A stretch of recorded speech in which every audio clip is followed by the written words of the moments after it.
ভাই আমি এখানে কিছু বুঝলাম না, এখানে 10 টাকা আর মার খাইলো কি? আপনারা কমেন্ট করে বলেন। মনে হয় 10 টাকা আরও ছিল না, তাই না? ভাই আপনার বাজেট কত? 5 লাখ। আপনি কি করেন? তো কিছু করি না, আমার ভাই মোটামুটি একজন ভালো মানের কন্টেন্ট ক্রিয়েটর।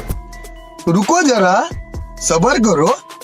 তার অনেক বড় একটা পেজ আছে, মোটামুটি অনেক ভালো অঙ্কের। সে মাসে মনে হয় প্রায় 3-4 কোটি টাকার মতো কামায়। এত টাকা? হ্যাঁ, সে অনেক বড় লোক। এজন্য আপনাকে 5 লাখ টাকা দিয়ে দিল? रुको जरा सबर करो। 5 লাখ টাকা তো তার কাছে কিছুই না। মনে করেন সে 50 লাখ টাকাও চাইলে দিয়ে দিতে পারে। কিন্তু আমরা এত শো অফ করতে পছন্দ করি না, তো তার কারণে এটা করা হয়েছে।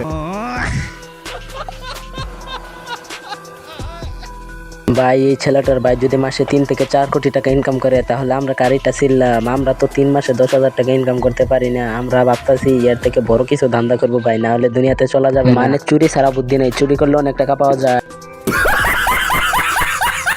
তো বন্ধুরা, আপনারা এখন দেখবেন শত্রুতা কি ভয়ঙ্কর, পুরাতন শত্রু কত ভয়ঙ্কর হতে পারে।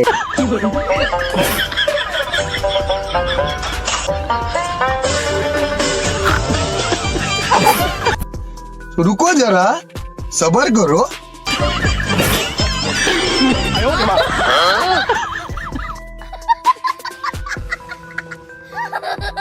মনে হয় এই ভাইটার সাথে এই ভাইটার অনেক আগে কোনো শত্রুতা ছিল, তার জন্য তো সে এরকম ভাবে প্রতিশোধ নিতেছে। তো এরকম তো হওয়ারই কথা, শত্রুতা থাকলে তো শত্রুতা করবে।